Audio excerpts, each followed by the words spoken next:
আসসালামু আলাইকুম, আমি শাকিল খান নীরব। স্বাগত জানাচ্ছি আমার ইউটিউব চ্যানেল ও ফেসবুক পেজ থেকে। আজকে আমরা কথা বলবো হঠাৎ করে ডলার রেট বেড়ে যাওয়ার পরে আসলে এক্সপোর্টার ইম্পোর্টারদের কি লাভ হলো না ক্ষতি হলো। আমি যদি ক্লিয়ারলি বলি একজন কমার্শিয়াল ম্যানেজার হিসেবে, তাহলে আমি আমার কোম্পানির ক্ষেত্রে যতটুকু বেনিফিট পেয়েছি সেই বিষয়টা যদি আপনাদেরকে উপস্থাপন করি, তাহলে আপনারা বুঝতে পারবেন বিষয়টা কেমন দাঁড়াচ্ছে। একটা এক্সপোর্ট কোম্পানি আপনার 100% পেমেন্টের মধ্যে 70%ই হচ্ছে তার ব্যাক টু ব্যাক রিলেটেড, মানে আপনার ইম্পোর্টের উপর সে ইম্পোর্ট করতে হয়, আর বাকি 30% তার সিএমটিএম সব মিলে সে 30% ডলারটা সে ইনক্যাশ করতে পারে। তো 30%-এর মধ্যেও আপনার এসএনডি আছে বা ইআরকিউ আছে, অন্যান্য ফান্ড মিলে দেখা যায় যে আপনার 25-এর মতো এরকমটা আপনি ইনক্যাশ করতে পারেন। তো এখন যে বিষয়টা ডলার রেট বাড়ার পরে যে বিষয়টা দাঁড়ালো যে আপনি কিন্তু ডলার আপনার হচ্ছে বায়ার যতটুকু পাঠাচ্ছে সেখান থেকে কিন্তু আপনার 70% বা 60% যতটুকু হোক এটা কিন্তু আপনার ব্যাক টু ব্যাক পেমেন্টে চলে যাচ্ছে। তো আপনি পাচ্ছেন মাত্র $1,30,000। সেই $30,000 জন্য আপনার বাকি $70,000টাই কিন্তু আপনার বেশি টাকা দিয়ে কিনে বা বেশি রেটে কিন্তু মানুষকে দিয়ে দিতে হচ্ছে। আপনি জাস্ট বেনিফিটেড হচ্ছেন 30%, আর 70% বেনিফিটেড হচ্ছে অন্য কেউ।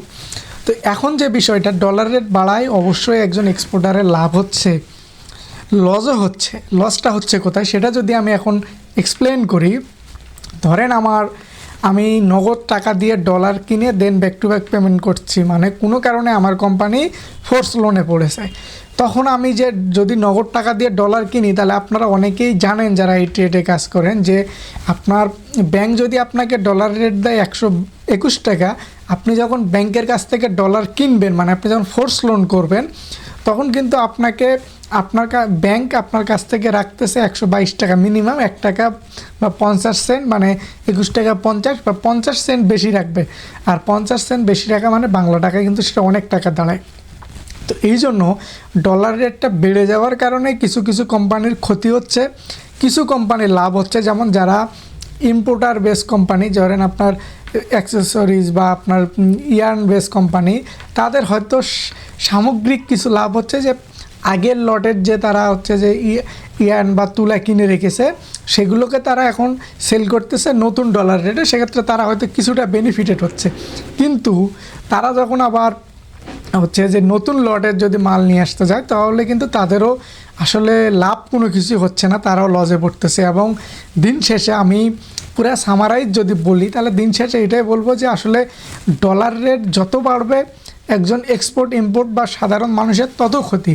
ডলার রেট টাকার মানের সাথে যত মানে 1 টাকায় যদি ডলার 80 টাকা, $1 যদি 80 টাকায় কিনা যায়, তাহলে আপনার জন্য লাভবান, ব্যবসায়ীও লাভবান হবে, সবাই লাভবান হবে। কারণ টাকার সঙ্গে ডলারের পার্থক্যটা যত কমে আসবে টাকার মান তত বাড়বে।